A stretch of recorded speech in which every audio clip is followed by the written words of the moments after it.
Tonight, we're going to talk about the theological anthropology of Out of the Silent Planet. We're going to talk about what Ransom learns on Malacandra about being human. So in my lecture a month ago, the intro lecture, I quoted from Lewis's essay, The Language of Religion, where Lewis divided speech into three different kinds. Maybe. There's three kinds of speech that we talked about: ordinary, scientific, and poetic. Both scientific and poetic speech are improvements on ordinary speech in distinct ways. Scientific speech is for its precision and reproducibility. Poetic speech is an improvement because of its ability to impart experience. And I made last time the point that Lewis argued in his essay that poetic speech is not an improvement because it's more emotional. That's not what makes poetic speech an improvement.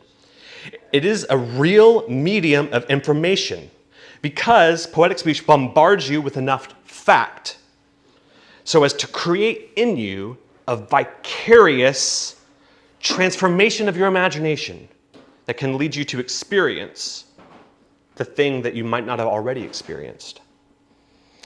And I think this feature of Lewis's writing is why he remains among the most influential Christian writers of the last century. Because he treated the imagination, the key realm of poetic speech, just as important as the intellect. The imagination for Lewis was just as important as the intellect. Or to put it more succinctly, the heart is as important as the head. And because of this conviction, C.S. Lewis dedicated himself to communicating to the imagination through the writing of poetry and fiction. Lewis was in sympathy in this respect to the way that 19th century, the Romantic movement of the 19th century was a correction against the dry rationalism of 18th century Enlightenment thinking.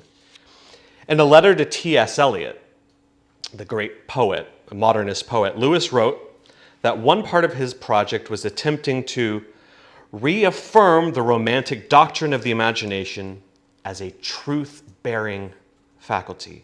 The imagination is a truth-bearing faculty, though not quite as the Romantics understood it, Lewis said. The Romantic poets, led by William Wordsworth, Samuel Taylor Coleridge, treated the imagination as the supreme human faculty, even superior to reason or understanding. Lewis corrected some of that over-elevation, but he did want to say the imagination is just as important. I don't want to overstate the case, but I think what makes Lewis such a powerful voice is that he managed both so well in his writing, the head and the heart, the imagination and the intellect. A biographer of Lewis, Peter Kreeft, called him the romantic rationalist. He said of him, I love this quote, "Before his death in 1963, Lewis found time to produce some first-quality works of literary history, literary criticism, theology, philosophy, autobiography, biblical studies, historical philology, fantasy, science fiction, letters, poems, sermons, formal and informal essays, a historical novel, a spiritual diary, a religious allegory, short stories, and children's novels. Clive Staple Lewis was not a man, he was a world." He was not a man, he was a world. I love that. While it embarrasses me slightly, I agree. It's this unusual combination of razor-sharp thoughtfulness combined with the ability to stir up and awaken dormant longings in his readers that continues to make Lewis one of the most read authors of Christendom. And a tool that Lewis regularly uses in his writing is likening. Likening, or using simile or metaphor to reframe his reader's perspective by showing how something you think you understand is like or unlike something else.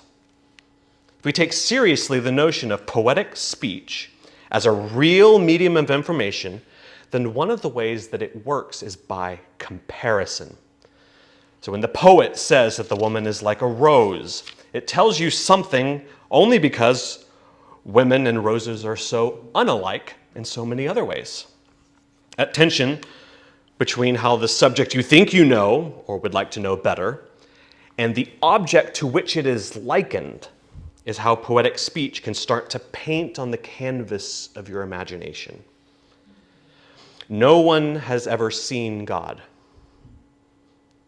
You do not yet know what God is like, and you want to know him better. The poetic speech of Scripture likens God to a father. You probably have some kind of picture in your head of what fathers are like, and so the prophets and writers of Scripture start to paint on your imagination with a father-shaped brush. And this works because God is, of course, also very much unlike fathers. Fathers are also in many ways unlike God. The characteristics that God shares with the not God fathers that he has made are transferred to your imagination through Scripture's inspired, poetic likening. The same is true of the many not God brushes used throughout the Bible to liken God: a rock, a fortress, a shepherd, a king. Describing this capacity of C.S. Lewis, the pastor John Piper says, metaphor, analogy, illustration, simile, poetry, story, myth, all of these are ways of likening aspects of reality to what is not for the sake of showing you more deeply what it is. All of these are ways of likening aspects of reality to what it is not for the sake of showing you more deeply what it is.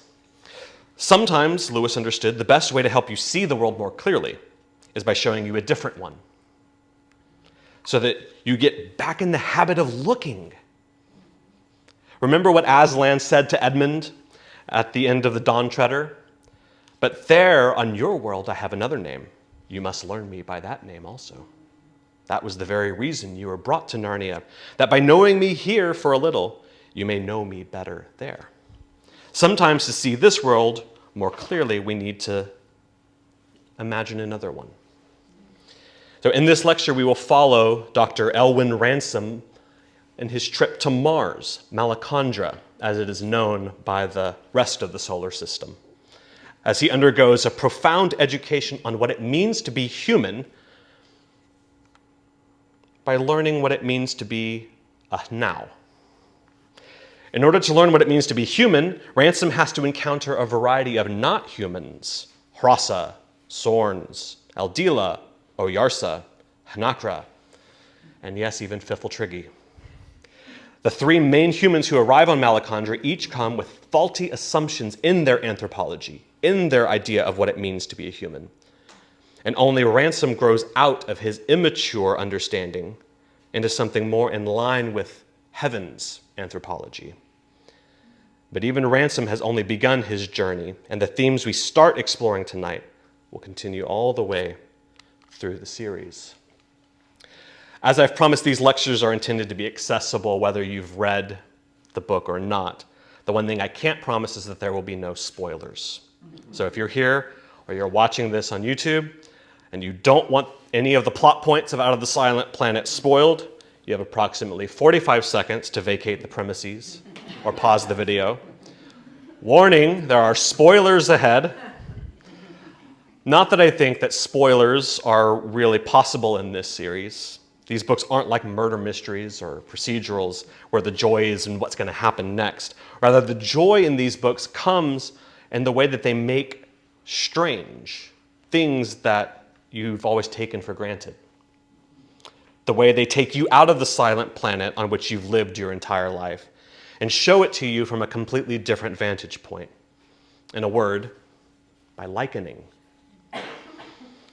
The story proceeds on the surface level as a linear progression, climaxing in Ransom's meeting with the angelic ruler of Malacandra, the Oyarsa in Meldilorn. Ransom is abducted by two colleagues, Divine, the political money man, and Weston, the philosophical physicist. He's smuggled into a spaceship and brought to the planet Mars to be a human sacrifice. Or at least that's what Weston and Divine think they're bringing him for. One of the natives of the planet has told them that they must bring another human in order to continue their business on the planet. For Divine, that business is to plunder gold and silver.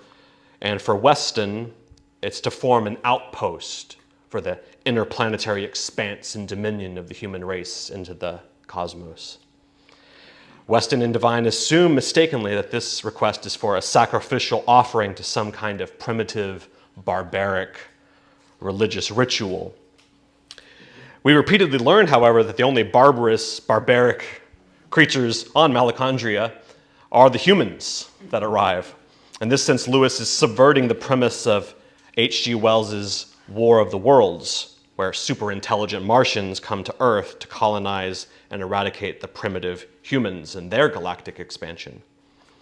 But when Ransom escapes his captors, immediately upon his arrival, he takes up residence among one of the three rational species of Malacandra, tall, beaver or seal-like hunter poets, the Hrassa. Ransom lives among them. He learns their language. He initially assumes they are kind of a primitive Stone Age people, and they continue to treat him as the uneducated one, especially when it comes to the basics of religion. For the Hrassa, and indeed for all the three races or species on Malacandra, they are Hnau, which means they are rational beings created in the image of their creator, Malel-Dil the Young, who lives with the Old One. And they live in unfallen obedience to his rule over them. In addition to the poetic hunters, the Hrassa, Ransom also meets the Sorns, very tall and spindly, man-like scientists who expose that Ransom is not only ignorant of the realities of religion, but also the basics of science and philosophy. Ransom, having grown up his entire life in the twilight years of the British Empire, spends, seems like most of the novel, trying to figure out which race on Malacandra is dominant over the others. It takes him a staggeringly long time to learn that no one species rules over the other, because they all submit to Oyarsa, the chief angel or Eldil, appointed by Malel-Dil to govern the planet. The Sorns recognize that Ransom is from Thalcandra, the silent planet, where the inhabitants there inflict horrific cruelty on one another, because they each try to be their own Oyarsa. When Ransom arrives in Meldalorn, the holy city, a planetary capital, he meets one of the species of frog-like craftsmen, the ever-practical Fifiltrigi. All species of now on Malacandra serve Oyarsa, and they treat one another with the kind of sympathy that appreciates both their shared inheritance as image-bearers of Malel-Dil, but they also enjoy plenty of good-natured banter, exasperation, and delight in their many differences. Ransom reflects, apparently, the comic spirit arose chiefly from the meeting of the different kinds of now.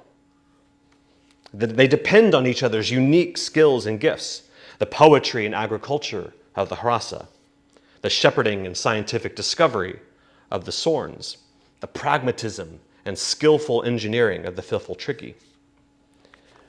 When Ransom finally does have his audience with Oyarsa, along with his now captive captors, he learns the true history of Thalcandra, that long ago the angelic ruler of this planet rebelled against Malel-Dil and even attacked Malacandra as well, bringing a great death and destruction there. The God of this world has deceived the only race of now on earth, humankind, and infected them with his own destructive thinking.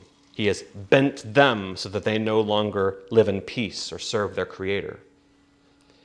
That's the linear story of Malacandra, of Out of the Silent Planet, but Sanford Schwartz has shown that in addition to the linear development, Out of the Silent Planet is also structured with a very neat concentric or chiastic structure. You can see from this diagram that Ransom's time with the Hrassa is the heart of the story. As with all the stories in this trilogy, this central part of the book is where Ransom undergoes his most profound transformation. Then, through the concentric circles of parallelism and reversal in the surrounding chapters, we see how that transformation works itself out as we move back out of the center of the story in reverse order through the ring cycle. We get to see how the change in Ransom starts to play out in comparative scenarios between the two different boat scenes on either side of his transformation, between the flight from the Sorns and the journey to the Sorns, between the philosophical conversations with Ransom and Weston when our hero is captive, and those conversations between Ransom, Weston, and Oyarsa when the villains are captive. And if, like me, you find our hero's time with the Hrossa the best part of the book, that's because this is precisely where Lewis wants to direct our attention to the great re-education of Dr. Elwin Ransom. It is here among the rational, furry, sweet-breathed Hrossa, the warrior poets, the rational, beavery, seal-like Hnau, that Ransom learns what it means to be human. Ransom learns 4 things on Malacandra about what it means to be human. He learns that being human means being bent. It means being finite and limited.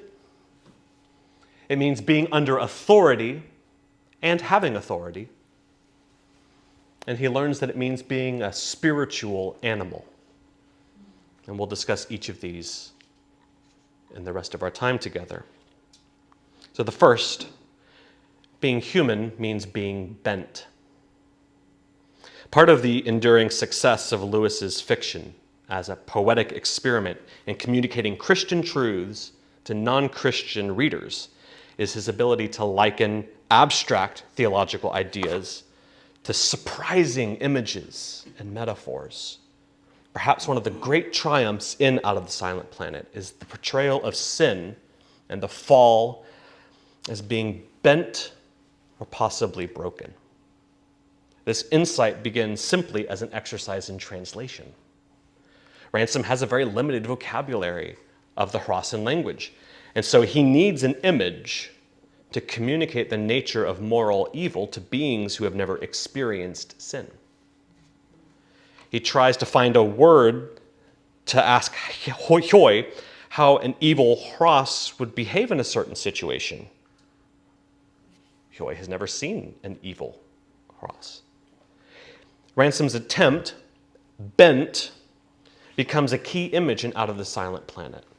And its simplicity as a metaphor hides much work that it's actually doing as a concept. It starts with the notion that all God's creatures were created good and upright. But some have fallen away from that goodness. Lewis is using here a category that's usually attributed to Augustine, Bishop of Hippo. It's not as though God is the absolute deity of good and Satan is the absolute being of evil, and the two are locked in some kind of cosmic battle of equal and opposite forces. That would be Manichaeism. That was the religion that Augustine held before he converted to Christianity. That's not the biblical picture. Augustine taught from the Bible that evil was not some kind of opposite force to God's goodness. Evil was rather a privation, an absence, a lack of God's goodness, or else the using or turning of something good in the wrong way, for the wrong use. Not even Satan is pure evil. As one of God's creatures, he was originally made good, splendidly good. His intellect, his imagination, his rhetorical powers, his agency and power, all of these were good capacities created by a wise and loving God, intended to be used for God's glory. And while there's a lot about Satan that the Bible doesn't make extremely clear, we're led to believe that he was once one of the chief archangels whose affections and intellect and will would have been rendered in worship and service to God. Satan was a worship leader.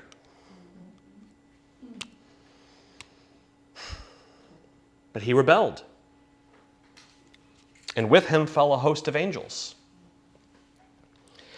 This is an idea that was often on Lewis's mind as he was writing the Ransom stories. His major academic day job was teaching and writing during this time about John Milton's 17th century epic poem, Paradise Lost, written in 1667. I will, by God's grace, resist the temptation to hijack this lecture and turn it into one on Paradise Lost. Paradise Lost was a 12-book epic poem in English in the tradition of Homer's Iliad, Virgil's Aeneid, Dante's Divine Comedy. And it was retelling the story primarily about the temptation and fall of Adam and Eve, but along the way it goes deep into the backstory of the rebellion and fall of Satan. Lewis's preface to Paradise Lost, the little book that he wrote in 1942, is still regarded as one of the most influential textbooks on Milton's poem. And in it, he addresses one of the great controversies around the reading of Paradise Lost that have been dominant since the Romantics, especially Blake and Shelley, who found Milton's Satan so admirable that he must be the true hero of the poem. This has led, and still leads, many critics to claim, as Blake famously said, that Milton was secretly of the devil's party without knowing it. But Lewis was not at all surprised by the fact that Milton would have portrayed Satan as noble, even heroic in many ways. If he weren't, then he wouldn't be the devil. It's because Satan masquerades as an angel of light, 1 Corinthians 11:14, that he is so deceitful. Lewis argued, therefore, following Augustine, that evil has no substantial existence and should be regarded merely as a defection from the good. That's a quote from his preface to Paradise Lost. And that even after Satan's fall, he resembles his creator still in many ways. Lewis summarizes his interpretation, which he got from Milton, who got it from Augustine. What we call bad things are good things perverted. What we call bad things are good things perverted. Evil is the good, but bent.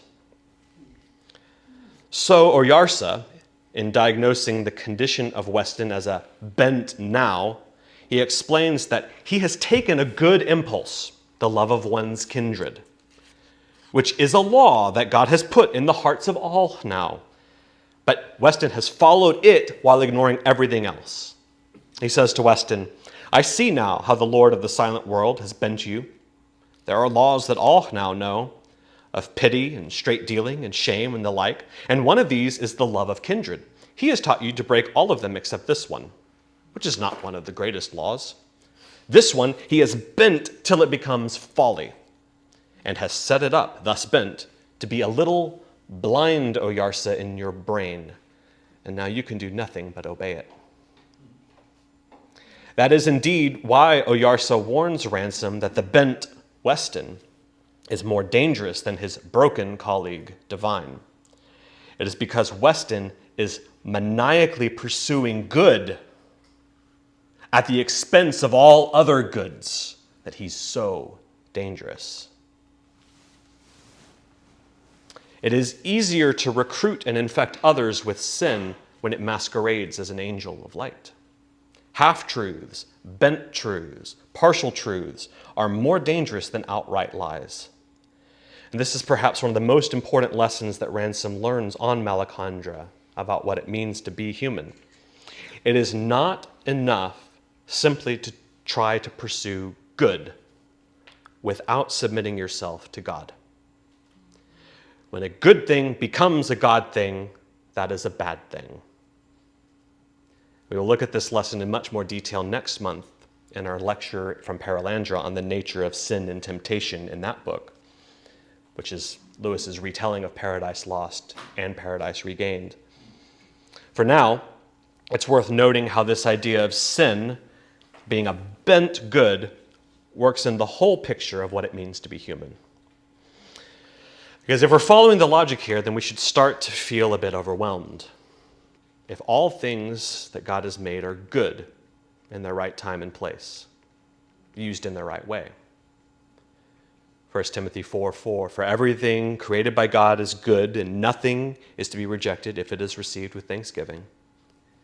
And if, therefore, every good and perfect thing can become a potential idol, then how can we live without going insane?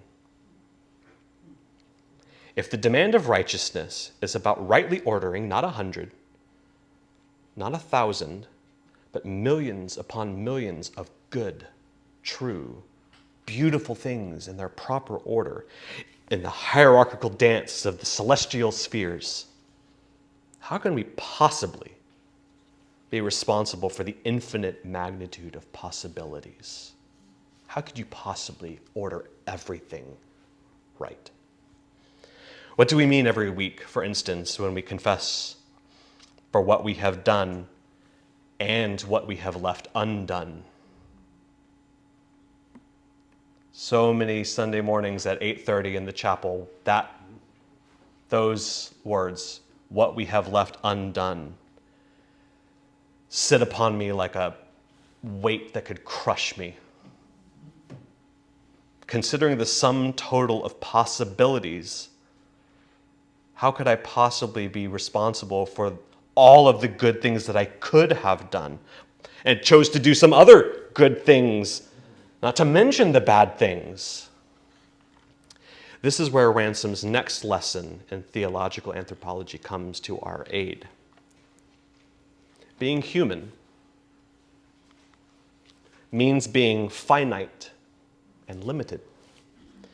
A theme that recurs throughout the Ransom Trilogy is that part of what makes creatures bent is their futile attempts to transcend their limitations and reject dependence on the rule of their superiors.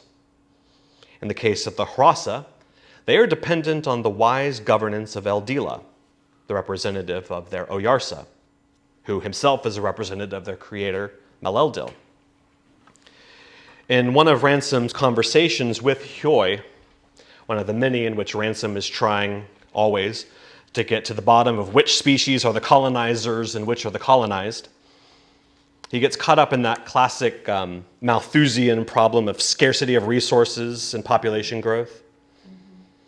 Ransom asks, did Saroni and Hrasa and Filfiltrigi ever go out like this with weapons against each other? What for? Asked Hyoy. It was difficult to explain. If both wanted one thing and neither would give it, said Ransom, would the other at last come with force? Would they say, give it or we kill you? What sort of thing? Well, food, perhaps. If the other Hnau wanted food, why should we not give it to them? We often do. But how if we had not enough for ourselves? But Maleldil will not stop the plants growing. Hyoy, if you had more and more young, would Maleldil broaden the Hendramit and make enough plants for them all? The Saroni would know that sort of thing, but why should we have more young? The conversation then takes a philosophical turn as Ransom and Hyoy discuss the relationship between pleasure and memory, a very important theme that we'll return to at the beginning of Paralandra. But there are three initial things to note from this exchange. First is the typical Hrasan dodge whenever they're being asked to answer any question that they don't know the answer to. The Saroni would know that sort of thing. A second is the Hrasan trust that their provision will come from Maleldil. Maleldil will not stop the plants growing. And finally, third, the Hnau do not live independently of each other. The Sorns often rely on the Hrasa for food. The Hrasa rely on the Saroni for answers to their questions. And while Hyoy's answer is true and sufficient for him to live by, it's not the full story. Ransom marvels that the Hrasa have an ability to govern and suppress their instincts. And Hyoy, with childlike faith, says, undoubtedly, Maleldil made us so. How could there ever be enough to eat if everyone had 20 young? And how could we endure to live and let time pass if we were always crying for 1 day or 1 year to come back?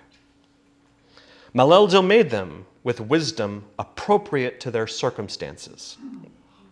But we learn later that that's not actually the whole story. Yes, Maleldio has created and designed the Hnau with a kind of indwelling governor on their individual appetites and instincts, a kind of conscience. That is, however, only part of the story. The Hrasa are good and unfallen. They're not bent, but they're also not perfect. They are wise, but they're not all-knowing. They are ruled by Maleldio through Oyarsa, who governs them through his Eldila. We see this initially through the many encounters with the various Hnau with Eldila and the disastrous consequence of Ransom's disobedience to the Eldil's command to cease his participation in the hunt and go to Oyarsa. Delayed obedience is disobedience, as I'm sure all the parents will say, Amen. Delayed obedience is disobedience, and Ransom postpones his immediate compliance to the Eldil's orders explicitly because he's obeying his own internal governor rather than Oyarsa's messenger.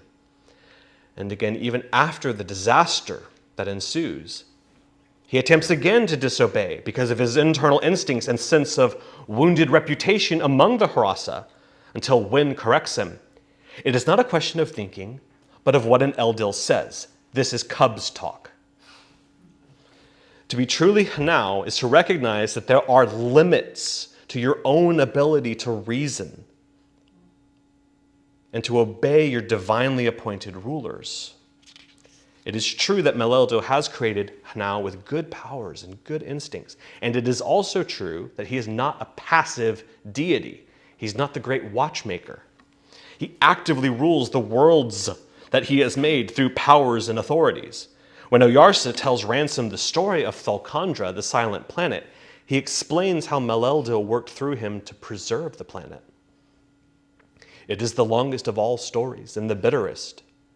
Your Oyarsa became bent. This was before any life came on your world.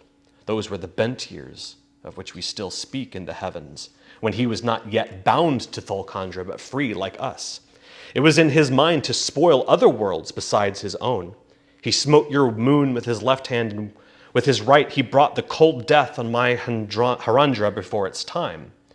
If by my arm Maleldio had not opened the Hendromets and let out the hot springs, my world would have been unpeopled. There's a lot of weight in those words. By my arm, Maleldio. Who opened the hot springs on Malacandra? Oyarsa did. Who opened the hot springs on Malacandra? Maleldio did. And this is how the Hnau were preserved to this day. Or again, Oyarsa explains to Weston that the Lord of your world, who was not yet bound, put bent ideas into the minds of my Hnau. Bent counsels would soon have arisen among them. By me, Maleldio stopped them. Some I cured, some I unbodied. While Hyoy is correct to say that the reason the Hrasa do not overpopulate is because Maleldio has given them instincts that correspond well to their natural needs. Similarly, as Ransom reflects how many of the lower animals on earth have appropriate instincts for their preservation, he also lovingly, Maleldio, the creator, also lovingly provides for them through the resources of their fellow species and the paternal care of his divinely appointed rulers. Because being human means that we are under authority and have authority. This is the next lesson that Ransom learns about what it means to be human on Malacandra.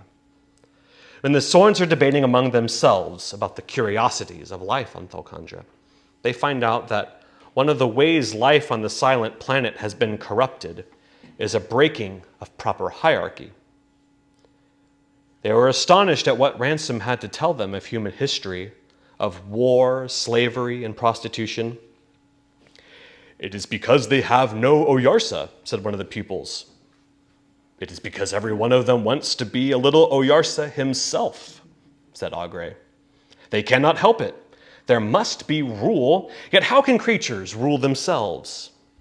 Beasts must be ruled by Hnau, and Hnau by Eldila, and Eldila by Meleldil. This places Hnau, of which humanity is but one kind, firmly within a hierarchy. This hierarchy is not between races or species of Hnau, which seems to take Ransom nearly the entire novel to understand. And this is understandable, perhaps, because Ransom, like C.S. Lewis, was born in late Victorian England and raised in Edwardian Britain, in the twilight years of the British Empire. The moment in the 20th century that they grew up in is the high watermark of the kinds of theories of racial supremacy that flowed from, last week we talked about the myths that follow in the wake of science. These are the high watermarks of ideas that flowed from materialistic assumptions of the Enlightenment empiricism, exacerbated by Darwinian materialism. Enlightenment empiricism plus Darwinian materialism led to scientific racism. Ransom and Lewis would have been aware of how scientific racism, that's a term coined by Jay Gould in 1981, had led the British military and merchants to exploit and dominate human beings in India, South Africa, Tanzania, and the Caribbean, among many other places. Indeed, this is precisely what has led to the invasion of Malacandra in the first place. As Schwartz says, the openly imperial ambitions of Divine and Weston, compounded by their failure to acknowledge the rationality of the Malacandrians, recalls the long and violent history of Western imperialism and the presumption of rational superiority that has colored Western relations to other peoples of the earth. And at the very moment that Lewis was writing these books, that deadly logic was solidifying in the Third Reich. It becomes increasingly clear, Schwartz says, that Lewis is linking the violent legacy of traditional imperialism to the new ideology of militant racism, especially the virulent rise of the Nazis to power. The reason Lewis explores throughout the trilogy for the rise of imperial and racist power is from a faulty assumption that technological superiority is equal to authority. The assumption that technological superiority is equal to authority. That conflation of technology with authority is very easy to see in Weston and Divine. Their whole project is essentially one of plunder and conquest through rifles and ships. We've heard this story before.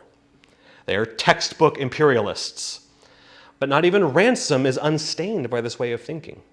When he first meets the Hrasa, if you remember, he assumes that the advanced technology he is acquainted with makes him superior to them. His first diagnosis of their culture was what he called Old Stone Age.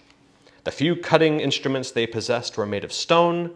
They seemed to have no pottery, but a few clumsy vessels for boiling, and boiling was the only cookery they attempted.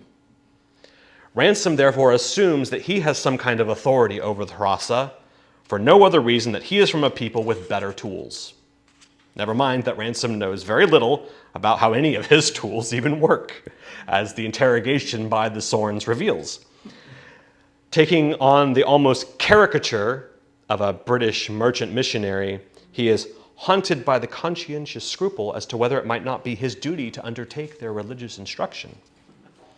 And it's equal parts funny and tragically ironic that they begin to treat him as the savage and to give him a first sketch of civilized religion, a sort of Horacian equivalent of the shorter catechism. Advanced technology is not a prerequisite to ascending up the chain of authority in the ordered cosmos of Meleldil's universe. The notion that science or technology is the reason for man's authority over the animal kingdom is from the mythology of scientific materialism and Darwinian naturalism, not the revelation of Scripture. Science and technology giving us authority over the animals is not a biblical idea. That's Darwin. Humanity has dominion over the animals not because we have the ability to sharpen sticks and forge metal ore, but because we were entrusted with the care and stewardship of the garden by a loving creator. When technology becomes the supposed reason for superiority, it not only leads to the oppression of beasts rather than stewardship, but it inevitably drifts towards the belief that more technologically advanced people have a right to authority over less technologically advanced people. Ransom grows out of his ideas, but Weston and Devine never do. They continue to treat the Hnau of Malacandra as primitive beasts, projecting onto the aliens the barbarity within themselves and engaging in the very forms of violence they attribute to the primitive other. They kidnap Ransom because they believe that the Sorns are a barbaric civilization demanding a human sacrifice. But they are the only ones in the story who are engaged in the savagery they suppose. Their chain of sacrificial substitutions from the dog they've experimented on to the allegedly subhuman child and finally to Ransom himself makes them the only barbarians in this story. They're the only ones sacrificing humans. And this is wonderfully and hilariously revealed in the trial at Mel Delorme when Weston continues in his confident assertions that the voice of Oyarsa is actually the product of a witch doctor, and he engages in the most cringeworthy attempts to unmask the sleeping elderly Hross by shouting alternating threats and bribes at him. Show what we can do. Everyone who no do always say, poof, bang, kill the same as that one. And holding up the bead necklace and dancing around. Pretty, pretty, see, pretty. And to our great relief, the gathered assembly of Hnau and Eldila find Weston as thoroughly ridiculous and have a good laugh at him. Something is wrong in your head, Hnau from Thalcandra. There is too much blood in it, Oyarsa kindly suggests. Sadly, I don't think the twice sevenfold baptism he undergoes was efficacious. The translation efforts of Ransom to expose the flaws of the technology authority heresy. The translation efforts of Ransom expose the flaws in the technology authority heresy. When Weston tries to throw up his high-sounding rhetoric, the likening of these abstract ideas into concrete images required by Ransom, is one of the ways Lewis exposes the vacuum of Weston's imperial materialism. This is a great test for you whenever you find yourself trying to explain the morality of something that seems to fly in the face of received tradition. Explain it to someone in simple language and see how noble the idea actually sounds when it's left naked of all of its fancy jargon. Let your thinking be challenged by reality. Ransom, unlike Weston and Devine, is willing to humble himself and allow reality to alter his ideas and his preconceptions and his prejudices. This again is the power of the likening in Lewis's poetic imagination. To know what a thing really is, sometimes you need to translate it into something else and look at it from a different angle. All the technology that makes Weston assume that the human race is superior, all of this is merely an effort to defy the limitations in finitude that were never meant to be transcended. Limits are not the result of the fall. This will be explored even further in the third book in this trilogy, in August, on That Hideous Strength. How should we relate to technology? And lastly, being human means being a spiritual animal. In conclusion, I think that what Ransom learns on Malacandra about being Hnau, being human, can be summarized in the phrase, being human means being a spiritual animal. The Hnau of Malacandra, just as the human Hnau of Thalcandra, that's us, are copies of Maleldil, uniquely situated between the angels, the Eldila, and the beasts and animals. As the psalmist says, when I look at your heavens, the work of your fingers, the moon and the stars which you have set in place, what is man that you are mindful of him, and the son of man that you care for him? You have made him a little lower than the heavenly beings and crowned him with glory and honor. You have given him dominion over the work of your hands, and you have put all things under his feet, all sheep and oxen, and also the beasts of the field, the birds of the heaven, and the fish of the seas, whatever passes along the paths of the sea. Psalm 8. This is the beauty of embracing our place in the order of God's cosmic dance of the spheres. We are the friends of Eldila, the friends of angels, and caring stewards of the beasts of our planet, because we are both spiritual beings and formed out of the dust of the ground. The dominion is not to dominate, and authority is not authoritarian. C.S. Lewis was a great lover of animals. He wrote clearly and passionately from a Christian perspective against the cruel mistreatment of animals, especially when done in the name of science and progress. And as spiritual animals ourselves, we are comprised of the beautiful harmony of heart, head, and will. The three species of now on Malacandra correspond to the three human characters. The poet Rasa, to Ransom the philologist, the worker of words. The philosopher Sorns to Weston the physicist, and the engineer Fiffletrigge to Divine the expeditioneer. Human beings, indeed all now, cannot be reduced to one or two of their constituent parts without damaging the full design of the image of God. The species of Malacandra need each other to survive, just as we need, in our limits, one another, and need to live in balance between our head, our heart, and our hands. Only then can we exercise our place in the spheres. Again, dominion is not domination. Authority is not authoritarian.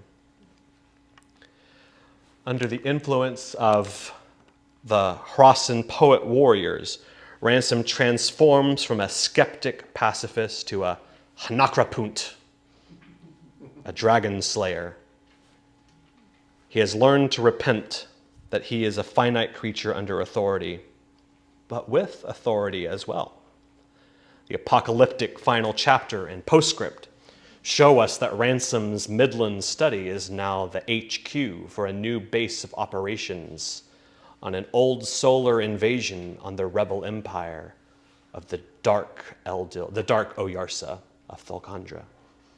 Ransom is under strict charge from Malacandra to keep an eye on Weston and Divine. They may still be up to no good, but Ransom has joined the resistance. We will resume in about a month.